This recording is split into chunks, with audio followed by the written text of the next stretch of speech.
नमो नमः आप सभी सदस्यों को मेरी तरफ से। तो मैं आचार्य रोहित शर्मा। तो आइए आज हम आपको बताते हैं कि क्या होता है चरणामृत का महत्व। तो हमें पंडित जी जब हम मंदिर में जाते हैं तो चरणामृत पीने को क्यों देते हैं, आइए इसके बारे में आज हम आपको बताते हैं। अक्सर जब हम मंदिर जाते हैं तो पंडित जी हमें भगवान का चरणामृत देते हैं। क्या कभी आपने जानने की ये कोशिश की है कि चरणामृत का महत्व क्या है और शास्त्रों में क्या कहा गया है। आइए श्लोक के माध्यम से जानते हैं। अकाल मृत्यु हरणम सर्वव्याधि विनाशनम विष्णुपादकम पीत्वा पुनर्जन्म न विद्यते। अर्थात भगवान विष्णु के चरण का अमृत रूपी जल समस्त व्याधियों का शमन करने वाला है तथा औषधियों के समान है।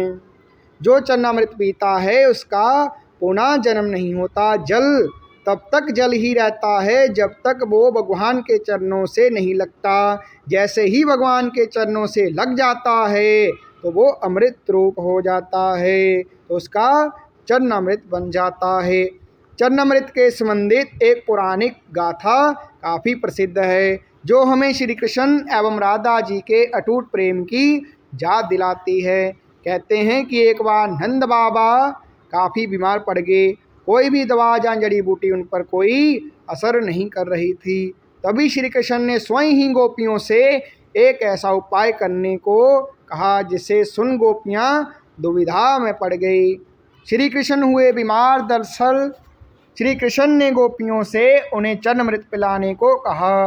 उनका मानना था कि उनके परम भक्त या फिर जो उनसे अति प्रेम करता है तथा उनकी चिंता करता है, यदि उसके पाँव को धोने के लिए इस्तेमाल हुआ जल वो ग्रहण कर लें तो वो निश्चित ठीक हो जाएंगे। लेकिन दूसरी ओर गोपियों को भी चिंता पड़ गई कि श्री कृष्ण उन सभी गोपियों के लिए बेहद महत्वपूर्ण थे।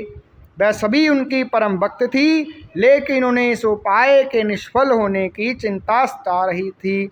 उनके मन में बार बार ये आ रहा था कि यदि उनमें से किसी एक गोपी ने अपने पाम के इस्तेमाल से चरणामृत बना लिया और श्री कृष्ण को पीने के लिए दे दिया तो वह परम भक्त का कार्य तो कर देंगी, परंतु किन्हीं कारणों से कन्हैया ठीक ना हुए तो उसे नरक भी भोगना पड़ेगा।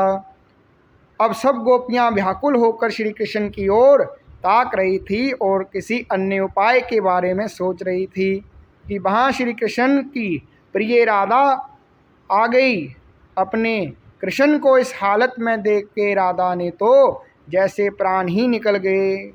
जब गोपियों ने श्री कृष्ण द्वारा बताया गया उपाय राधा जी को बताया तो राधा ने क्षण भी व्यर्थ नहीं किया, उचित ना समझा और जल्द ही जल्द स्वयं के पाम धोकर चरणामृत तैयार करके श्री कृष्ण को पिलाने के लिए आगे बढ़ी। राधा जानती थी कि वो क्या कर रही है।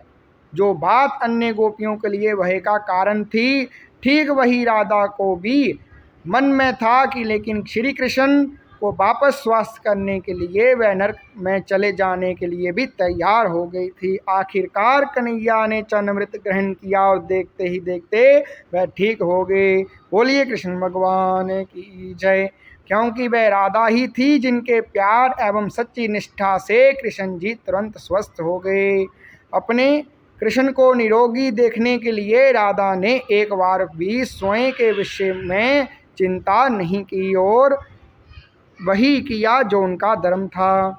इतिहास गवाह है इस बात का, राधा रानी का कभी विवाह ना हुआ, लेकिन उनका प्यार इतना पवित्र एवं सच्चा था कि आज भी दोनों का नाम एक साथ लेने में वक्त एक क्षण भी संदेह महसूस नहीं करते। उनके भक्तों के लिए श्री कृष्ण केवल राधा के हैं और राधा जी कृष्ण जी की हैं। बोलिए राधा कृष्ण भगवान की जय।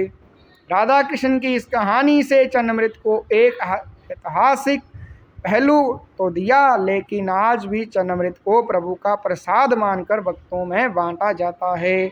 पीतल के बर्तन में पीतल के ही चम्मच से थोड़ा मीठा जहाँ जे अमृत भक्तों के कंठ में पवित्र बनाता है। जब भगवान का वामन अवतार हुआ और वह राजा बलि का यज्ञशाला में दान लेने गए, तब उन्हें 3 पग में 3 लोक में नाप लिया। जब उन्होंने अपने पग में नीचे के लोक नाप लिया और दूसरे में ऊपर के लोक को नाप लिया, जैसे ही ब्रह्मलोक में उनका चरण गया तो ब्रह्मा जी ने अपने कामंडल में से एक जल लेकर भगवान के चरण डूबे और फिर चरणामृत को वापस अपने कमंडल में रख लिया। वह चरणामृत गंगा जी बन गई, जो आज भी सारी दुनिया के पापों को धोती है। ये शक्ति उनके पास कहाँ से पात्र शक्ति है? भगवान के चरणों की, जिस पर ब्रह्मा जी ने साधारण जल चढ़ाया था, पर चरणों का स्पर्श होते ही वह गंगा बन गई। बोले गंगा मैया की जय। जब हम बांके बिहारी जी की आरती गाते हैं तो कहते हैं, चरणों से निकली गंगा प्यारी, जिसने सारी दुनिया तारी।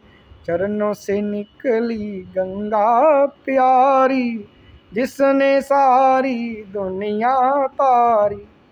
धर्म में से इसे बहुत ही पवित्र माना जाता है तथा मस्तक से लगाने के बाद इसका सेवन किया जाता है।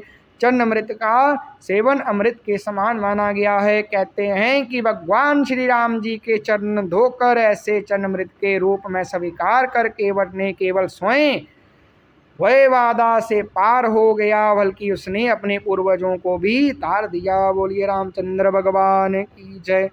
चरणामृत का महत्व सिर्फ धार्मिक ही नहीं, चिकित्साएं भी। चरणामृत का जल हमेशा तांबे के पात्र में ही होता है। तो आप जब मंदिर जाएं तो देखिए तांबे के पात्र में ही रखा जाता है। आयुर्वेदिक मतानुसार तांबे के पात्र में अनेक रोगों को नष्ट करने की शक्ति होती है, जो उसमें रखे जल में आ जाती है।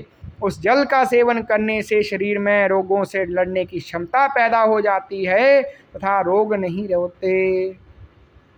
भी नहीं होते। इसमें तुलसी के पत्ते डालने की परंपरा भी है, जिससे इस जल को रोगनाशक क्षमता और भी बढ़ जाती है। तुलसी के पत्ते पर जल इतने परिणाम में होना चाहिए कि सरसों का दाना उसमें डूब जाए। ऐसा माना जाता है कि तुलसी चरणामृत लेने से मेधा बुद्धि स्मरण शक्ति को बढ़ाती है। इसलिए ये मान्यता है कि भगवान का चरणामृत औषधि के समान है। यदि उसमें तुलसी पत्तर भी मिल जाए तो उससे औषधि गुणों में भी वृद्धि हो जाती है। कहते हैं कि सीधे हाथ में तुलसी चरणामृत ग्रहण करने से हर शुभ का या अच्छे काम का जल्द ही परिणाम मिलता है। इसलिए चरणामृत हमेशा सीधे हाथ में लेना चाहिए। लेकिन चरणामृत लेने के बाद अधिकतर लोगों की आदत होती है कि अपने हाथ सिर पर फेर देते हैं। चरणामृत लेने के बाद सिर पर हाथ रखना सही है या नहीं, ये बहुत कम लोग जानते हैं। दरअसल शास्त्रों के अनुसार चरणामृत लेकर सिर पर हाथ रखना अच्छा नहीं माना गया है। कहते हैं कि इससे विचारों में सकारात्मक नहीं, अर्थात सीधे आपको कहा जाए कि अच्छी बात नहीं होती, अच्छे विचार नहीं आते, उसके बुरे विचार उसमें बढ़ने लगते हैं। इसलिए चरणामृत लेकर कभी भी सिर पर हाथ नहीं फेरना चाहिए। कृपया इस जानकारी को आप सभी लोगों को बताएं, क्योंकि सभी परिजनों को बताएं और सभी को समझाएं कि चरणामृत पीने के बाद कोई भी सिर पर हाथ नहीं रखे। आप सभी खुश रहें, स्वस्थ रहें, व्यस्त रहें, मस्त रहें, ऐसी हम मनोकामना करते हैं।